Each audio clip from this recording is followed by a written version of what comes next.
శుభోదయం. బుద్ధిర్బలం యశోధైర్యం నిర్భయత్వమరోగత అజాడ్యం వాక్పటుత్వం చ హనుమత్స్మరణాత్ లభేత్. ఈనాటి విశేషం మంగళవారం హనుమదారాధన, అట్లాగే చాతుర్మాస్య ద్వితీయ.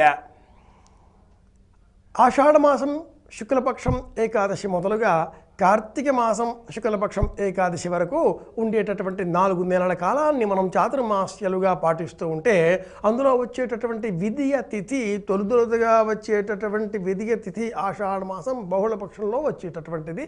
అది ఈనాటి విశేషం. ఏమిటి ఈరోజు అంటే, ఈ రోజున మనం శయ్యాదానం చేయాలి. నిన్న అశూన్య శయన వ్రతం అనే వ్రతం ఉండింది కాబట్టి చాప దిండు ఇలాంటి ఏవో దానం చేసి ఉంటాం. కుదరని పక్షంలో ఈరోజు కూడా చేయవచ్చు.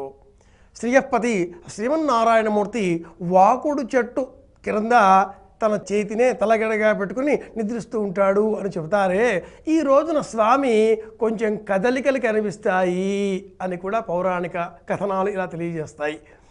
విధియ తిథి నాడు ప్రత్యేకించి పాడ్యం నాడు కనిపించినటువంటి చంద్రుడు విధి నాడు తానే కనిపిస్తాడు అని ఒక సామెత. అలాగే విధియ తిథి నాడు చంద్ర దర్శనం చేస్తే మానసికపరమైనటువంటి ఉద్విగ్నతలు తొలగిపోయి ప్రశాంతత చేకూరుతుంది. ఈ రోజున మనం తప్పనిసరిగా చంద్ర దర్శనం చేసుకోవాలి అని సంప్రదాయం చెబుతుంది.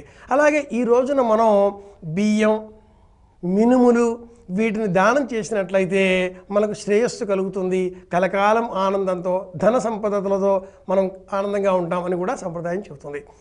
ఆంజనేయ స్వామి వారి ప్రీతికరంగా మినపపప్పు, అందులో కుజుడికి సంబంధంగా మళ్ళీ ఇటువంటి విశేష ధాన్యాదులే. అందులో ప్రత్యేకించి ఇలా విధియ తిథి ఆషాఢ మాసంలో వచ్చిన రోజున కూడా మినుములే దానం చేయాలి అని చెప్పడంలో ఉండే అంతరార్థం ఏమిటి అంటే, ఎవరితోనైనా తగవులు వస్తున్నాయి, మాటి మాటికి గొడవలు వస్తున్నాయి అనుకుంటే, లేదా ఏదైనా ఒక భూమి కొందాం అనుకున్నాం, ఒక స్థలం కొందాం అనుకున్నాం, ఒక ప్లాట్ కొందాం అనుకున్నాం, ఒక ఇల్లు కొందాం అనుకుంటున్నాం, అది కొనడానికి వీలు కావడం లేదనుకుంటే, లేదా ఏదైనా ఒక స్థలం అమ్మాలి అనుకుంటాం, కుదరడం లేదు అనుకుంటే, ఇలాంటి పరిస్థితులలో ఈశ్వరునికి ప్రీతికరంగా మినుములతో అభిషేకం చేసి ఆ మినుములను ఆ ఇంట్లో కానీ ఆ భూమి మీద కానీ చల్లినట్లయితే ఆ భూమి మీద మనకు ఒక స్వత్వం, అధికారం ఏర్పడుతుంది. దాన్ని మనం కొనగలుగుతాం లేదా అమ్మగలుగుతాం మన సంకల్పాన్ని అనుసరించి అని కూడా విశేషజ్ఞులు ప్రత్యేకించి తాంత్రికవేత్తలు ఇలా తెలియజేస్తూ ఉంటారు. ఇవన్నీ కూడా జమిలిగా కలిసి వచ్చినటువంటి రోజు ఈరోజు విధియ తిథి కావడం, మంగళవారం కావడం విశేషించి, అలాగే ఈ రోజున మనం ఇన్ని విశేష అంశాలతో కూడుకున్న రోజు కాబట్టి హనుమదారాధన చేద్దాం.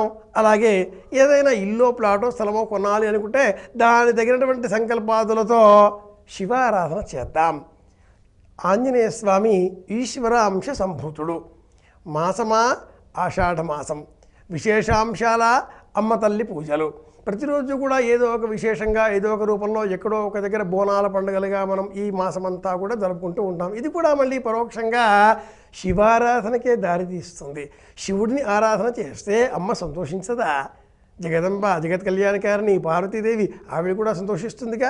కనుక పరోక్షంగా అలా చూసినా కూడా మనం ఈ రోజున విశేషంగా శివారాధన చేయాలి. ఏది స్థలమో, ప్లాటో, పొలమో, భూమో ఏదైనా కొనాలి అనుకున్నప్పుడు లేదా అమ్మాలి అనుకున్నప్పుడు. ఇవేవి లేవనుకోండి అనుకుందాం, మానసికంగా ప్రశాంతత కావాలి, చిత్తశుద్ధి కావాలి, లక్ష్యశుద్ధి కావాలి, అందరూ ఆనందంగా ఉండాలి. ఇటువంటి లక్షణాలు ఉన్నప్పుడు కూడా ఈరోజు శివారాధన విశేషమే.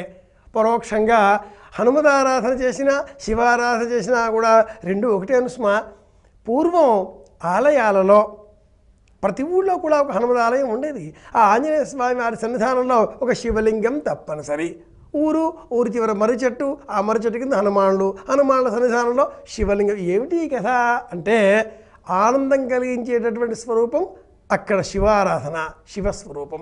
ఆనందానికి ప్రత్యక్ష నిదర్శనం, తార్కాణం, ఉత్సవ రూపంగా కనిపించేటటువంటి రూపం ఆంజనేయ స్వామి. కనుక ఆ ఆంజనేయ స్వామి వారిని మంగళవారం నాడు విశేషంగా ఆరాధన చేద్దాం. విశేషంగా ఇంకేదైనా స్థలాలు, భూములు ఇలాంటివి ఉంటే మట్టుకు ఈ రోజున చాతుర్మాస్య ద్వితీయ కూడా ఉంది. కనుక ఇలా శివుడికి ప్రీతికరంగా మనం మినుములతో అభిషేకం చేసి ఆ మినుములను ఆ పొలంలో కానీ ఆ ఇంటిలో కానీ చల్లినట్లయితే దానిపైన మనకు ఒక స్వత్వం, అధికారం ఆధ్యాత్మిక రూపంలో ఏర్పడుతుంది. ఆ పిమ్మట మన కొనుగోలు లావాదేవీలు యథాప్రకారంగా చేసుకోవచ్చును. ఇలా ఈ విషయాలను గుర్తుపెట్టుకుందాం. చాతుర్మాస్య ద్వితీయ ఈ సందర్భాన్ని పురస్కరించుకొని ఈ రోజున మనం దానం చేద్దాం. దానం కంటే మించిన విశేషం మరి ఇంకే లేదు కాబట్టి అలా కూడా మనం భగవద్భక్తిని పెంపొందించుకొని మనలో ఉండే మంచి గుణాలను పెంచుకొని అందరి క్షేమాన్ని కోరుదాం, అందరి ఆనందాన్ని కోరుకుందాం.